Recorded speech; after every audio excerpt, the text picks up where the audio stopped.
जय हिंद दोस्तों। क्लाइमेक्स गुरुकुल्स में आप सभी का स्वागत है। मैं हूं राहुल। आज हम लोग जैन धर्म के बारे में पढ़ेंगे। इससे पहले प्राचीन काल में हम लोग बहुत कुछ देखे। बिहार के परिचय से लेकर हम लोग बौद्ध धर्म तक ले देख लिए, है ना, बौद्ध धर्म तक ला। इसके बाद आज हम लोग जैन धर्म के बारे में बात कर रहे हैं। और इससे पहले जो वीडियो नहीं है, बौद्ध धर्म नहीं देखे होंगे, तो आप अच्छे से देख के याद कर लेंगे। और आज आइए हम लोग जैन धर्म के बारे में बात करते हैं, है ना, कि क्या है जैन धर्म। तो जैन धर्म की पहली बात कि जैन धर्म के संस्थापक बोले जाते हैं ऋषभ देव को बोले जाते हैं। किनको बोला जाता है? ऋषभ देव के। कोई दिक्कत? इनका ये भी इतिहास है बहादुर कि वे जैन धर्म के प्रथम तीर्थकर थे। मतलब कि जैन धर्म में जो अनुयायी लोग होते हैं, जो महंत लोग होते हैं, उसको तीर्थकर बोलते हैं। क्या बोलते हैं? तीर्थकर। तो प्रथम कौन थे? यही थे, ऋषभ देव ही थे। अगले पॉइंट, उन्हें आदिनाथ,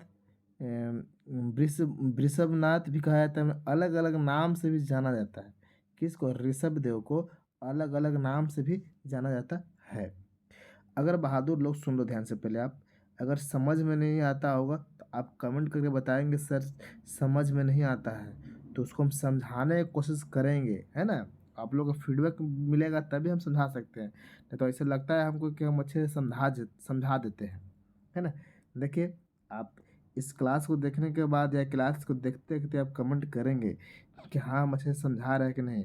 सभी लोग क्लास सभी लोग जो है बहादुर लोग, चाहे ऑफलाइन हो चाहे ऑनलाइन हो, सभी बच्चे लोग हमारे पास कमेंट करेंगे, बताएंगे। चलिए, यहाँ तक देख लिए। ये देख रहे हैं बहादुर लोग, आगे देख रहे हैं कि जैन धर्म में कुल कितने तीर्थकर हुआ करते हैं? 24 तीर्थकर। मतलब कितने पुजारी हुए? 24 है। कितना उत्तराधिकारी हुए? उत्तराधिकारी 24 हुए। कितने हुए? 24। 24 में ऋषभ देव प्रथम थे। इसमें लिखा गया है कि 23वें तीर्थकर पार्श्वनाथ थे। इनका जन्म काशी में हुआ था। काशी। इनके पिता का नाम अशोकसेन काशी के राजा थे। उन्हें ज्ञान की प्राप्ति समेत पर्वत पर हुई थी। उन्हें चार महाव्रत भी उन्होंने 4 महाव्रत की शिक्षा दी थी। कौन? पार्श्वनाथ ने। कहाँ दी थी? सामित पहाड़ पर। जिसे सत्य, अहिंसा, अस्तेय, अपरिग्रह, ये चारों के चारों दिए थे, है ना। तो आइए 23वें तीर्थकर के बारे में हम लोग देख लिए। अब हम लोग आते हैं 24वें तीर्थकर के बारे में। तो 24वें तीर्थकर के नाम है, बहादुर लोग अच्छे जानते हैं। इनका नाम है महावीर स्वामी। महावीर स्वामी। देखिए, ये जो आपको पीडीएफ दिख रहा है जिसे पढ़ा रहे हैं, देखिए मेरा नाम राहुल है, यही बुक मेरा है। यही बुक हम लोग ऑफलाइन क्लास में देते हैं और ऑनलाइन भी मिलता है। चलिए देख लीजिए, पहली पॉइंट क्या बोल रहा है महावीर के बारे में कि जैन धर्म के 24वें तीर्थकर हैं। महावीर स्वामी को जैन धर्म का वास्तविक संस्थापक बोला जाता है। इधर देखिए ना, इधर क्या लिखा गया था। इधर बोल रहा है कि जैन धर्म के संस्थापक हैं, लेकिन ये बेचारे महावीर महावीर जी हैं, जिनका अच्छा खासा योगदान होने की वजह से इनको हम लोग वास्तविक क्या बोल देते हैं? संस्थापक बोल देते हैं। किनको? महावीर स्वामी को। इनका महावीर स्वामी का भी इतिहास देखते हैं। महावीर स्वामी का जन्म 540 ईसा पूर्व में, कुछ जगहों पर 500 499 मिलता है। बहादुर लोग कितना मिलता है? 499 ईसा पूर्व माना जाता है। कि कहाँ हुआ था? कुंडल ग्राम कहाँ पड़ता है? तो वैशाली में पड़ता है। कहाँ पड़ता है बहादुर लोग? तो वैशाली में हुआ था। इनके पिता के नाम सिद्धार्थ, जो कौन सा कुल के थे? तो जात्रक कुल के प्रधान हुआ करते हैं। इनके माता का नाम देखते हैं तो त्रिशला। ये कौन सा गणराज के थी? तो लिच्छवी गणराज की थी। लिच्छवी गणराज की क्या थी? तो राजकुमारी। इनकी पत्नी के देखते हैं नाम तो यशोदा। जबकि गौतम बुद्ध के पति के पत्नी के नाम देखे थे तो यशोधरा। ये यशोदा है, कन्फ्यूजन नहीं होना चाहिए ना। वो यशोधरा, अभी क्या है? यशोदा। यही पर आगे देखते हैं कि उनकी पुत्री के नाम तो प्रियदर्शनी, अनुजमा, अनुजा, दोनों नाम है। हालांकि एक ही व्यक्ति है लेकिन दो अलग अलग नाम है। उनके उनके जमाता देखते हैं, मतलब दामाद का देखते हैं तो मतलब ये लड़की के शादी जहाँ करते हैं उसका नाम है जमाली। और कहीं कहीं मिलता है जमाली या जमाली, दोनों एक ही है। अगर देखते हैं कि उन्होंने 30 वर्ष की उम्र में गृह त्याग कर दिया, जबकि गौतम बुद्ध कितना देर की उम्र के थे तो 29 वर्ष की उम्र में। ये कितना वर्ष की उम्र में? 30 वर्ष की उम्र में गृह त्याग करते हैं और 12 वर्ष कठोर तपस्या के बाद 42 वर्ष की उम्र में इन्होंने केवल्य, केवल्य कहने का मतलब क्या चीज? ज्ञान के प्राप्ति। जैन धर्म में केवल्य बोला जाता है ज्ञान को। ज्ञान प्राप्ति त्रिम्भिक ग्राम त्रिजुपालिका, त्रिम्भिक ग्राम त्रिजुपालिका नदी के तट पर साल वृक्ष के नीचे ज्ञान प्राप्त हुआ। कहाँ हुआ? देखिए नदी के नाम लिखा त्रिजुपालिका नदी, और कौन सा तट पर? तो साल वृक्ष का तट पर हुआ था। और कौन सा जगह बहादुर? अम, क्या लिखा गया है कि जुरुम्बिक, जुरुम्बिक काल में, है ना, जुरुम्बिक ग्राम। देखते हैं जैन धर्म त्रिरत्न के बारे में बात करते हैं। त्रिरत्न के बारे में जैन धर्म में, जैसे आपका यहाँ पे लिखा गया है कि जैन धर्म के 3 रत्न, एक सम्यक दर्शन, सम्यक ज्ञान और सम्यक आचरण, ये त्रिरत्न है। कहाँ का? जैन धर्म का। बौद्ध धर्म में भी त्रिरत्न के बारे में हम लोग बात किए होंगे, वहाँ पर हम बात किए थे। लेकिन यहाँ देखिए सम्यक दर्शन, सम्यक ज्ञान, सम्यक आचरण, मतलब कोई चीज़ को अच्छे से देखिए, उसे अच्छे ज्ञान ग्रहण कीजिए, उसका आचरण, उसका विचार अच्छा दीजिए। अगर देखिए जैन धर्म के 5 महाव्रत के बारे में है। जैसे सत्य जहाँ पर अगर मिलता है, सत्य का मतलब झूठा नहीं बोलना, जैन धर्म के बोलता है कानून है। अहिंसा का मतलब हिंसा नहीं करना। असत्य अस्तेय का मतलब चोरी नहीं करना। अपरिग्रह का मतलब धन का संग्रह नहीं करना। ब्रह्मचर्य का मतलब इंद्रियों को वश में करना।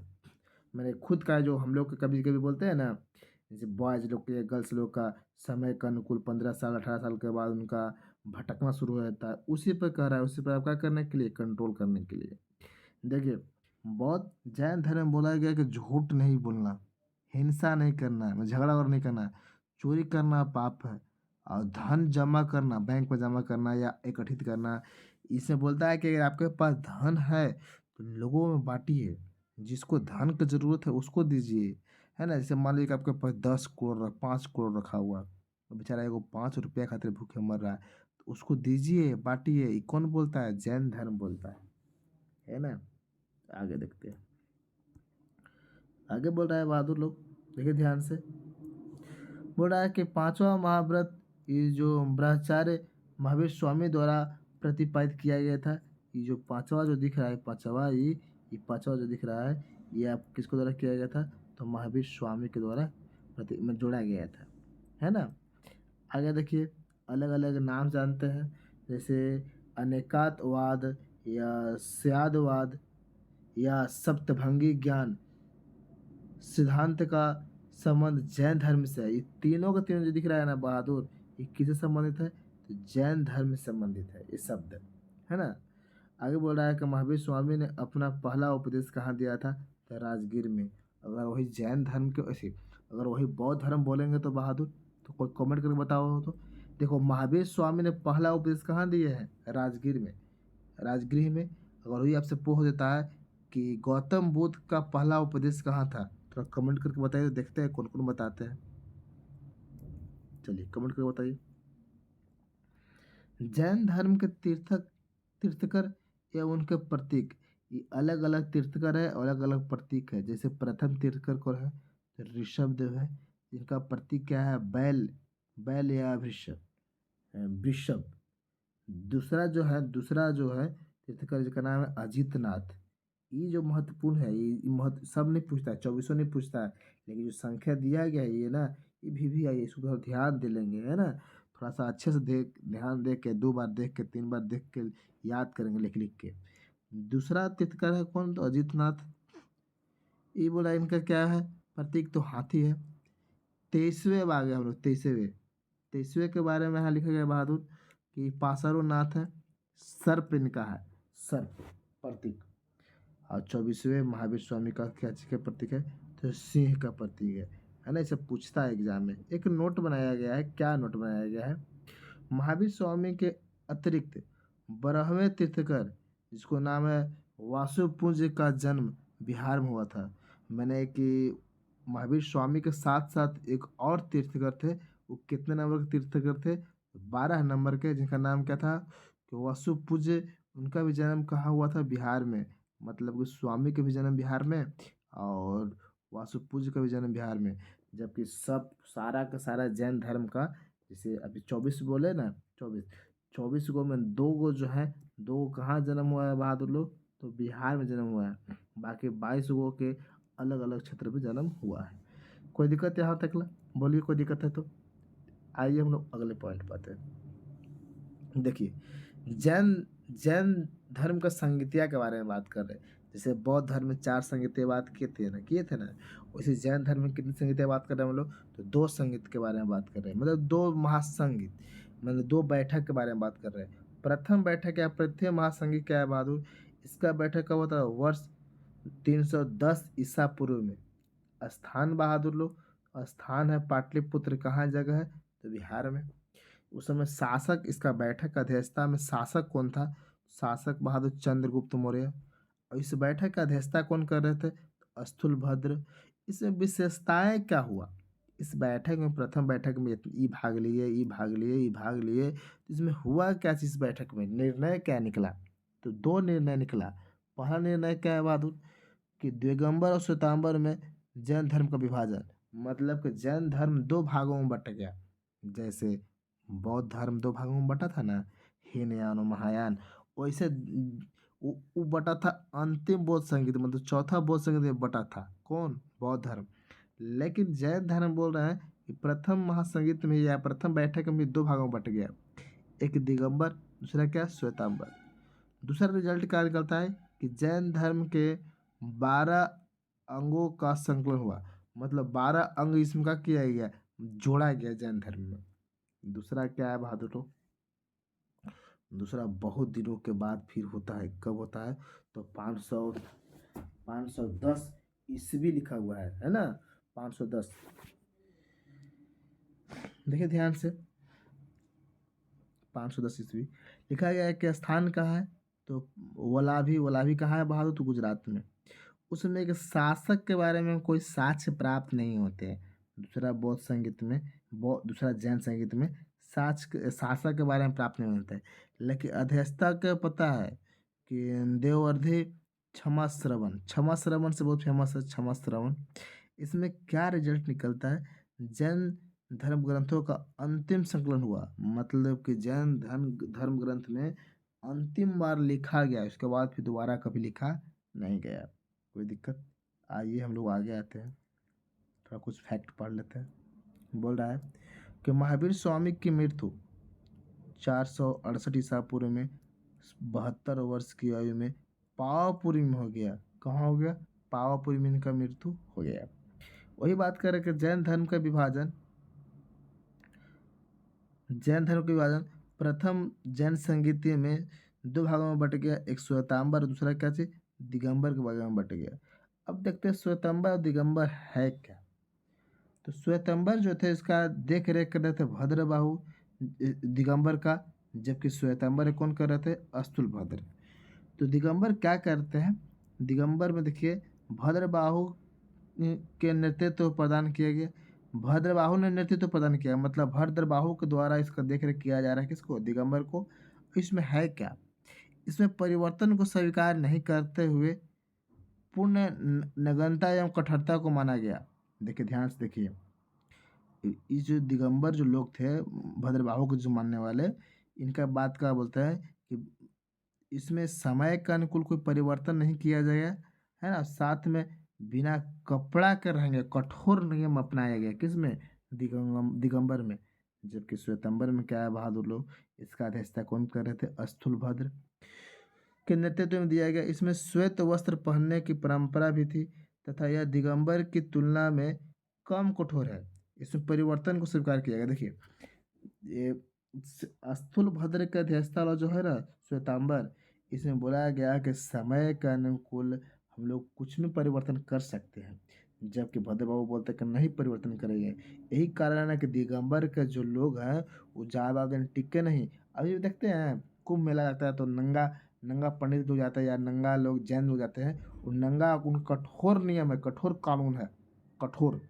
कठोर मतलब खेती नहीं करना या कीड़ा को नहीं मारना या कुछ मैंने ऐसा कुछ नहीं करना, घास भी कबाड़ने के बाद तो नहीं, घास भी कबाड़ेंगे या पेड़ का पत्ता भी तोड़ देंगे ना, तो उससे भी इन लोगों को लगता है कि पाप हो गया, क्योंकि पेड़ के पत्ता तोड़ेंगे तो पेड़ को चोट पहुँचा, दर्द पहुँचा। ये सब मानते हैं कौन? तो दिगंबर वाले लोग। जबकि दिगंबर वाले लोग मानने की वजह से इसका जनसंख्या धीरे-धीरे क्या हो रहा है? विलुप्त हो रहा है। श्वेतांबर तो कपड़ा भी वस्त्र धारण करते हैं, समय के अनुकूल परिवर्तन भी किए। अब कपड़ा, अब इन लोग कपड़ा धारण नहीं करते तो ठंडा में टपक गए, तो धीरे-धीरे क्या हो गया? धीरे-धीरे खत्म हो गया। तो ये थे आपको जैन धर्म। एग्ज़ाम के व्यू से हम लोग जैन धर्म पढ़े हैं। आइए हम लोग शुंग वंश के बारे में आते हैं। तो जैन धर्म को समझने में कोई दिक्कत है तो कमेंट कीजिए। तब तक हम पानी पी लेते हैं, आप कमेंट कीजिए।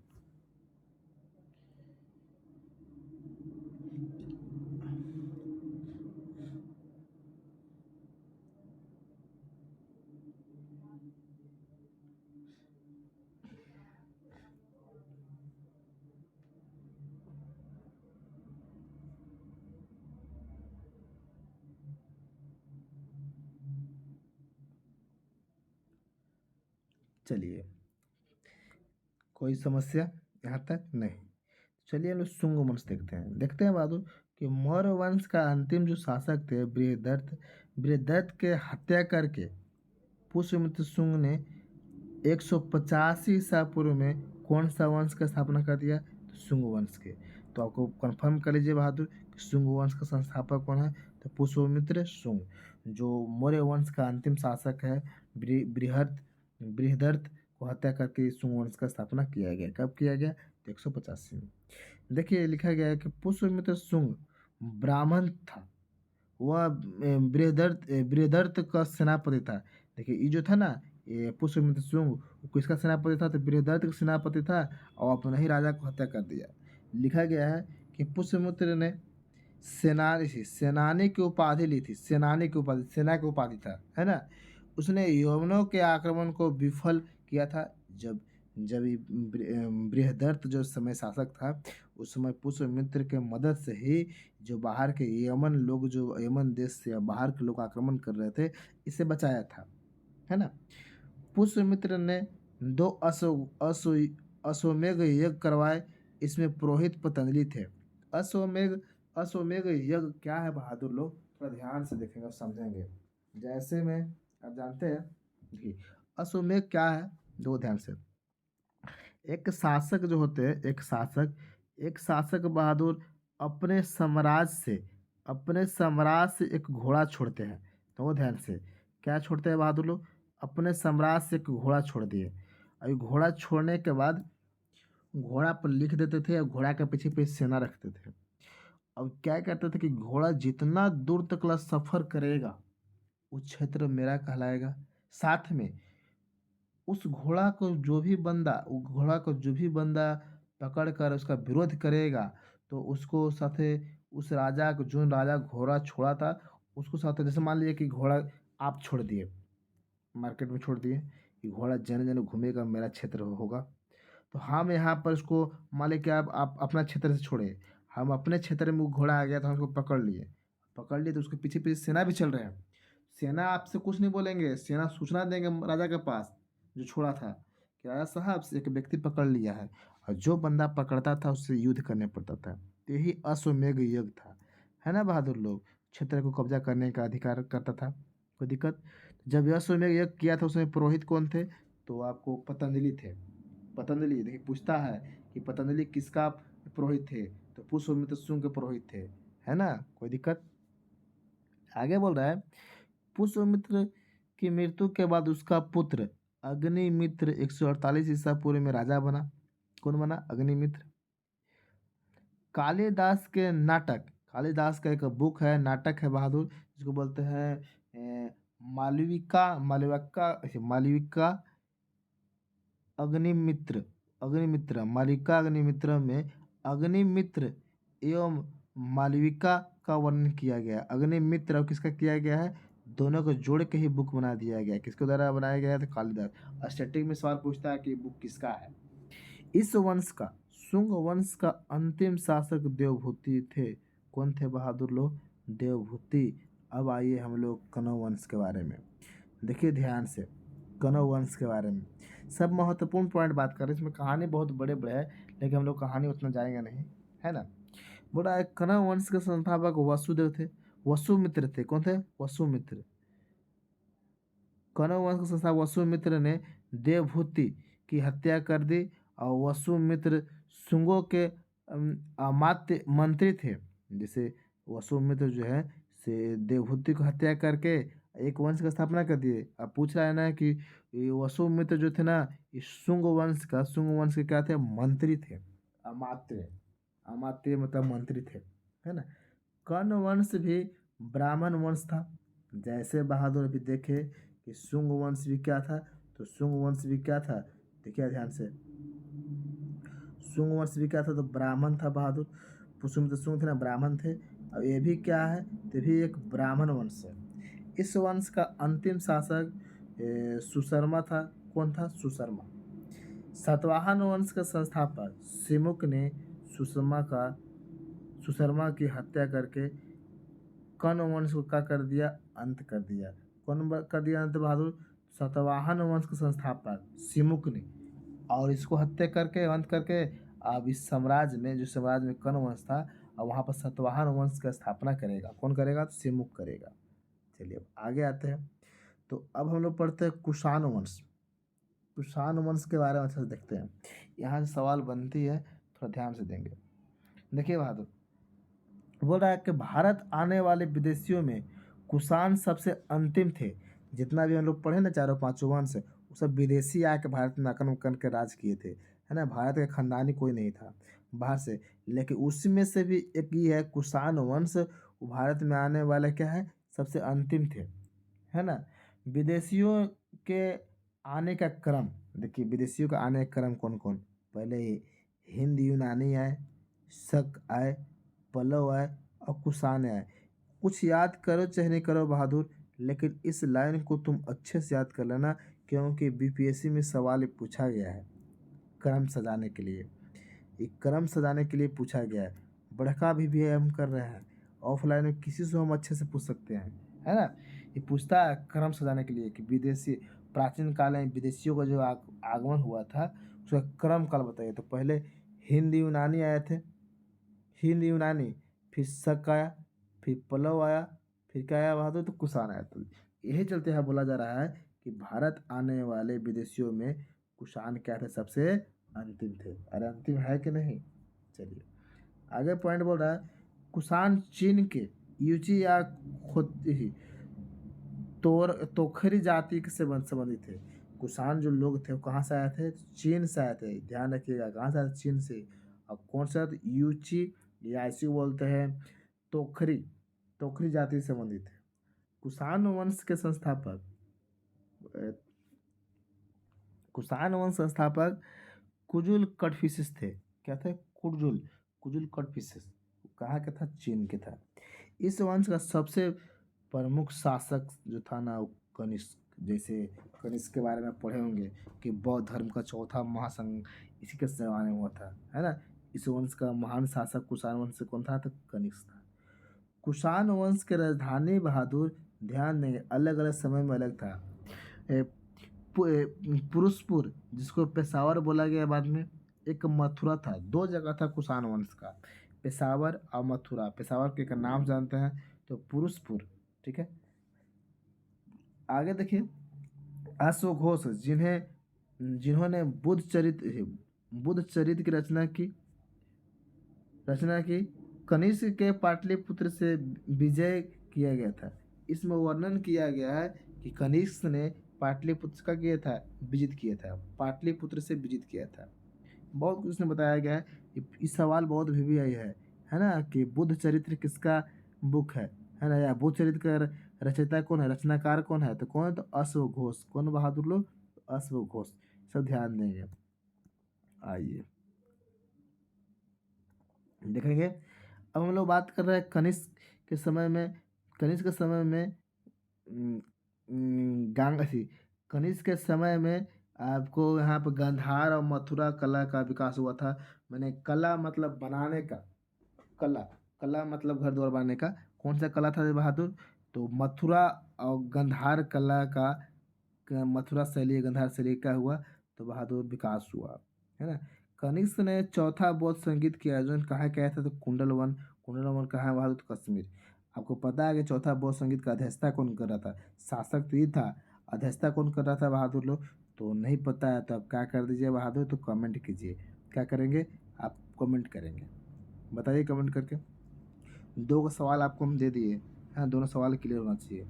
आगे बढ़ रहा है, कनिष्क ने 78 ईस्वी में राजा बनने के अवसर पर शक संवत चलाया था, एक कैलेंडर चलाया था कनिष्क। 78 ईस्वी में राजा बना था तो खुशी में एक शक संवत कैलेंडर चलाया था।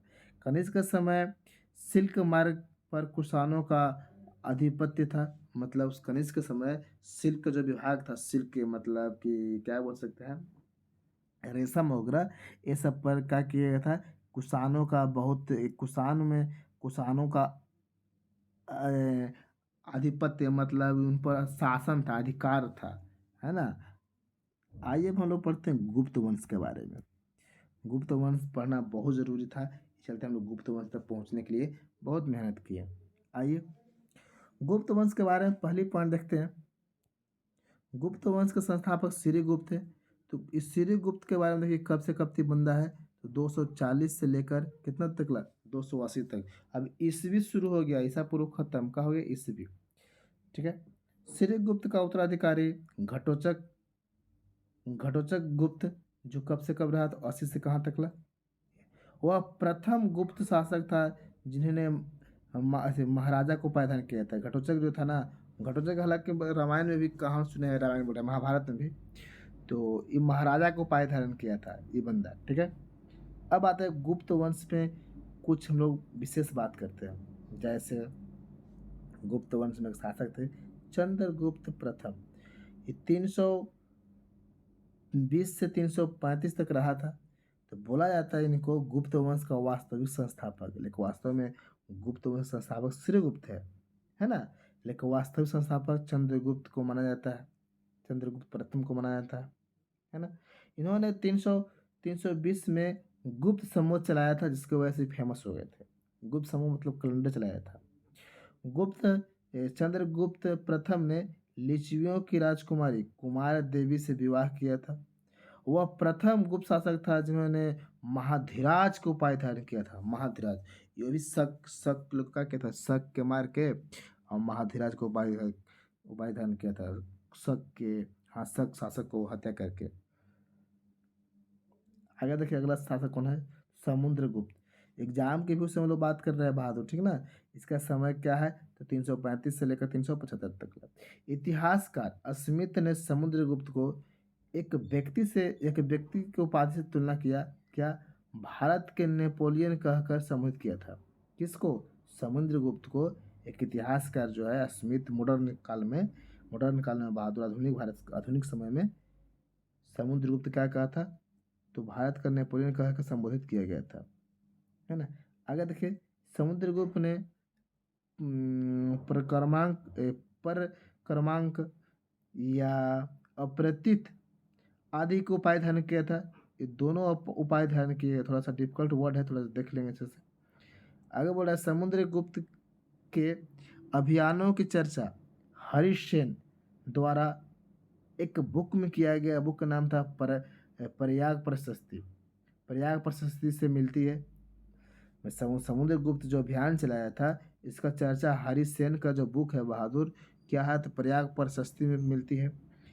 उसने उत्तरापथ के 9 राजाओं तथा दक्षिणापथ के 12 राजाओं को विजित किया। देखिए इस बुक में क्या लिखा गया है कि उत्तर वाला साइड में 9 राजा को हराया, जबकि दक्षिण वाला साइड में 12 राजाओं को हराया।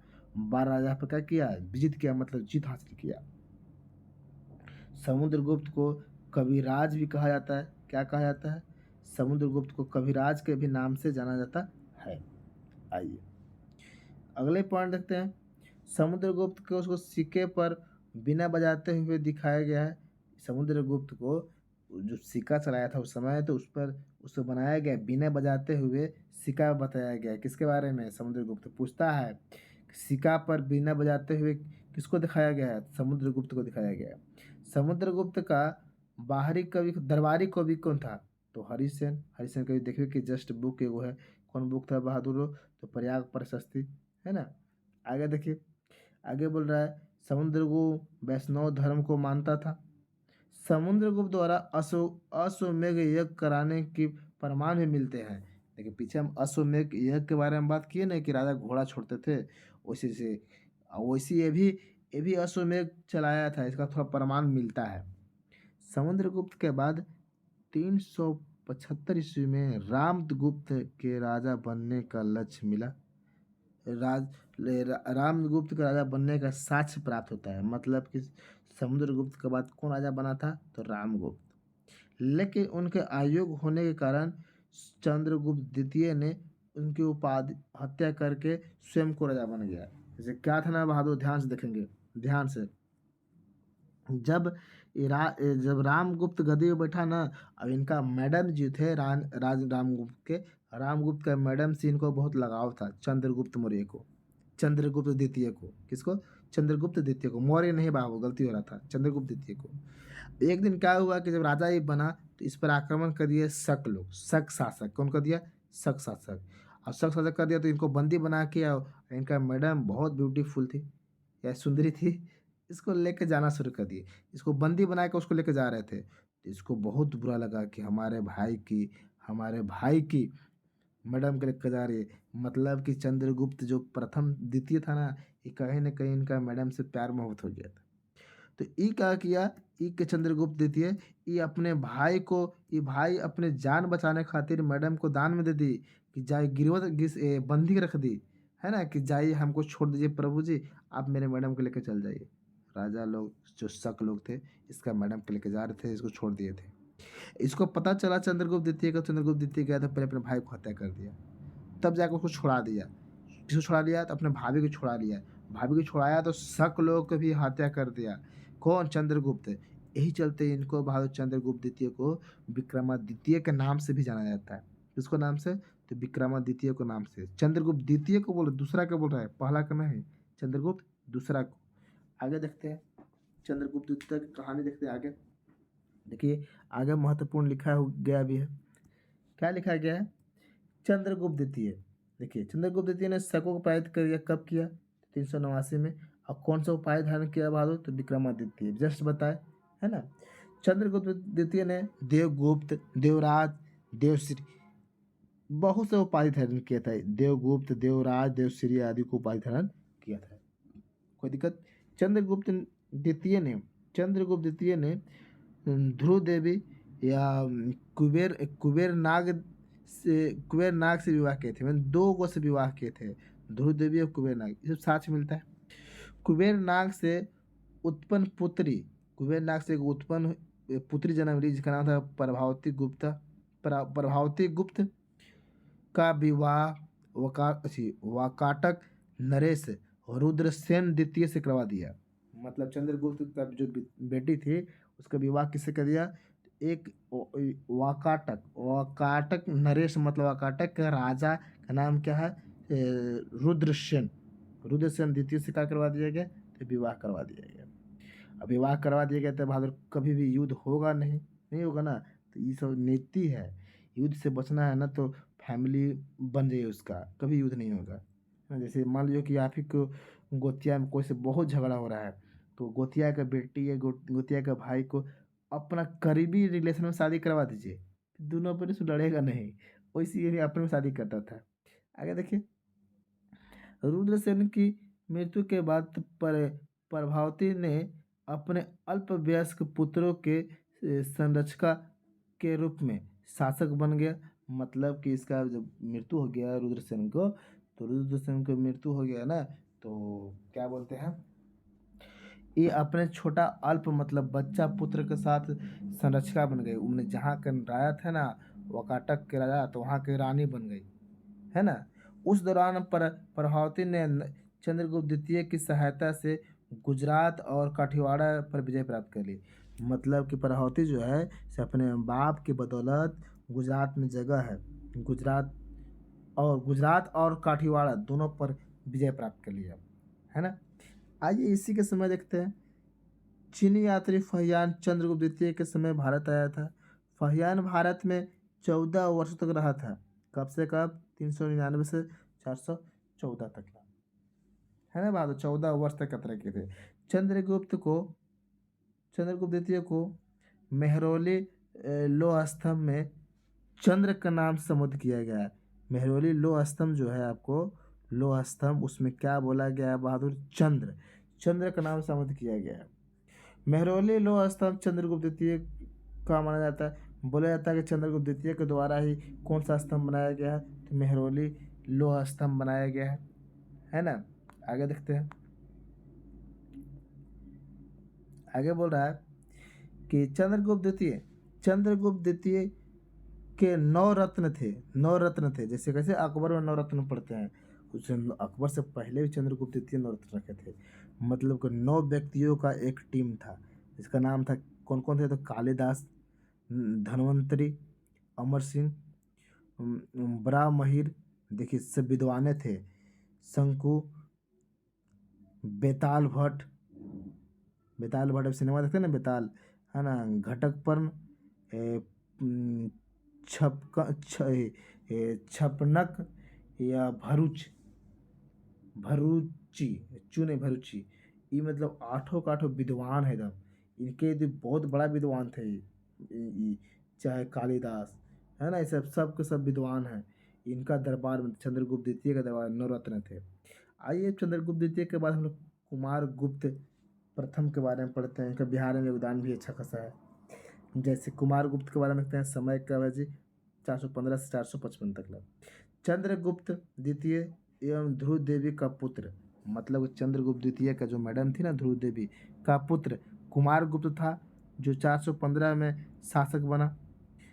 कुमार गुप्त के द्वारा ही बहादुर नालंदा विश्वविद्यालय का स्थापना किया गया, है ना? कुमार गुप्त के समय किए गए।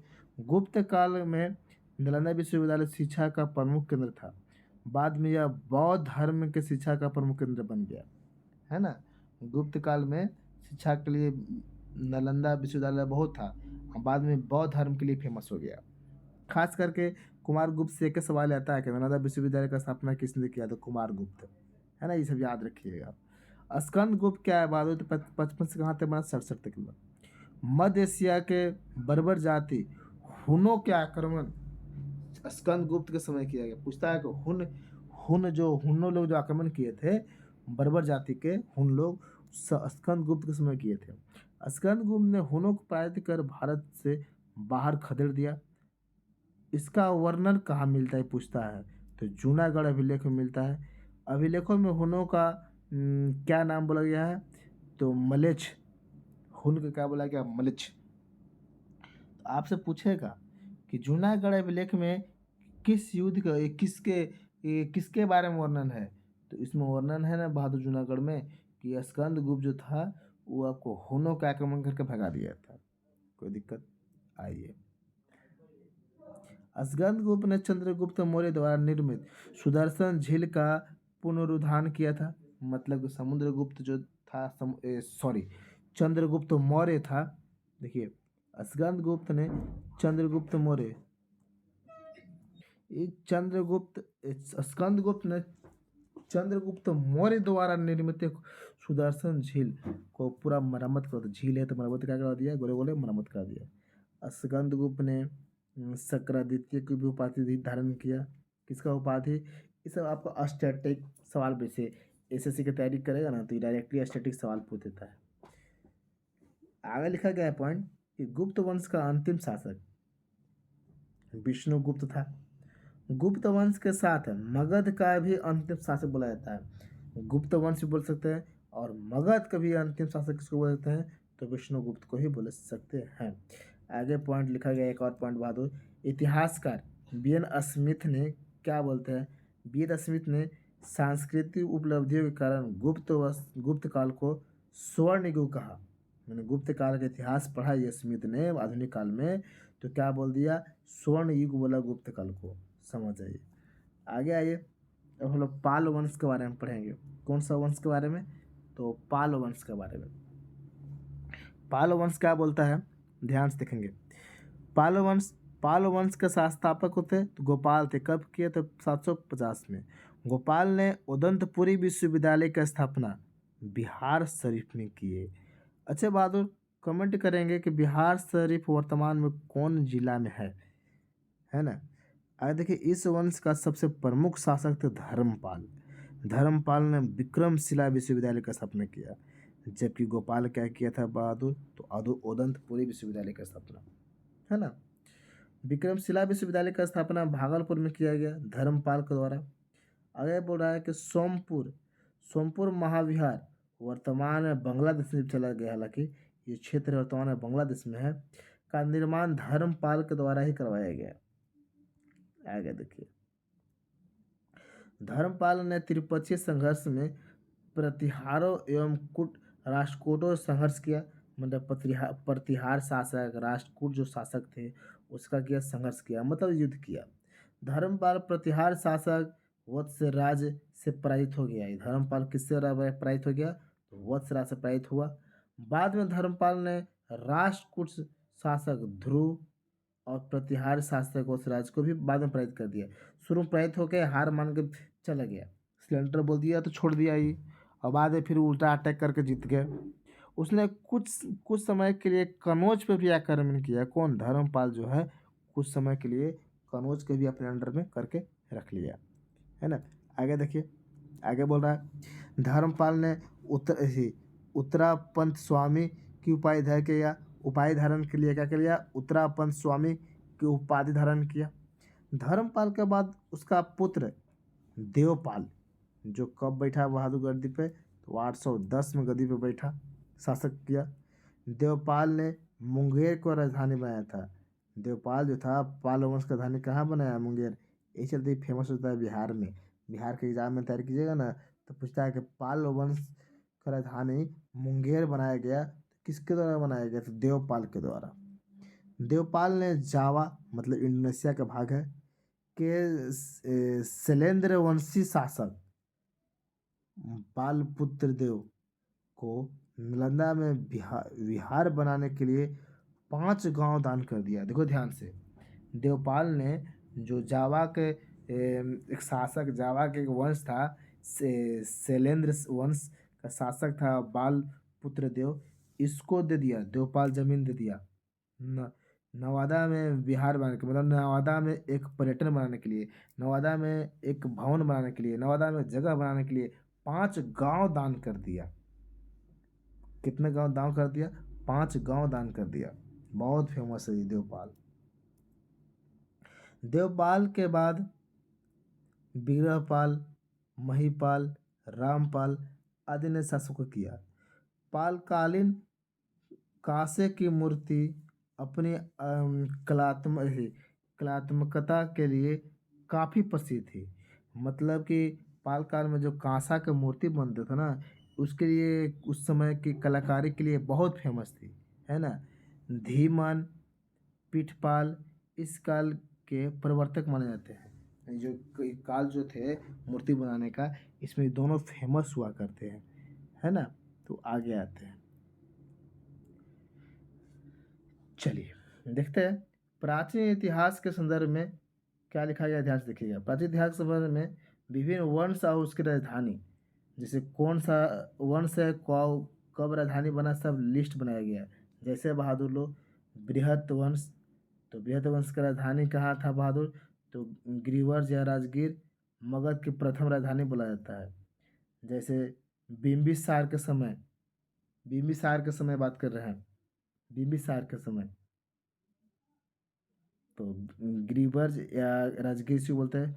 उदयन के समय बहादुर, उदयन के समय पाटलिपुत्र, शिशुनाग के समय वैशाली, इसका वंश के है ना, जो अपना अपना वंश के, तो कालाशोक के समय तो पाटलिपुत्र।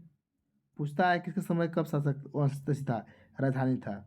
जैसे नंद के समय, नंद वंश के समय पाटलिपुत्र, मौर्य वंश के समय पाटलिपुत्र, कुषाण के समय तो हम बताए थे, 2 गो नाम बताए थे, है ना। गुप्त के समय पाटलिपुत्र, अभी जस्ट बताए कि देवपाल, देवपाल का समय कहाँ, तो मुंगेर, ये बताया ना, देवपाल का समय कहाँ था, तो मुंगेर था। आइए, तो बहादुर देख लीजिए, यही थे आपका पूरा का पूरा प्राचीन, आपका प्राचीन पूरा का पूरा समाप्त हो गया। आपको देखो बहादुर, अब अगले क्लास में हम लोग मिलेंगे तो किसके साथ मिलेंगे? तो बिहार की मध्यकालीन इतिहास के बारे में। लेकिन इससे पहले आपको पूरा का पूरा प्राचीन बिहार क्या हो गया बहादुर? समाप्त हो गया। प्राचीन बिहार के इतिहास पूरे के पूरे समाप्त हो गए। अब उसका एक दो दिन के बाद हम लोग टेस्ट भी लेंगे, लेकिन इससे पहले आप अच्छे से पूरा रिवीजन कर लेंगे, है ना? इसके बाद हम लोग किसका शुरू करेंगे? तो मध्यकालीन बिहार का इतिहास शुरू करेंगे। जिस प्रकार पीछे पढ़े वैसे हम लोग बारी से क्या करेंगे? टॉपिक वाइज पढ़ते चलेंगे। चलिए, क्लास अच्छा लगा तो क्लास को क्या कर लेंगे? तो लाइक करेंगे। दूसरी बात कि जो भी एंशिएंट नहीं पढ़े उसी एंशिएंट को पहले कॉपी पर नोट कर लीजिए, इसके बाद मध्यकालीन के नोट कीजिएगा, है ना? तो चलिए मिलते हैं अगले क्लास में। धन्यवाद।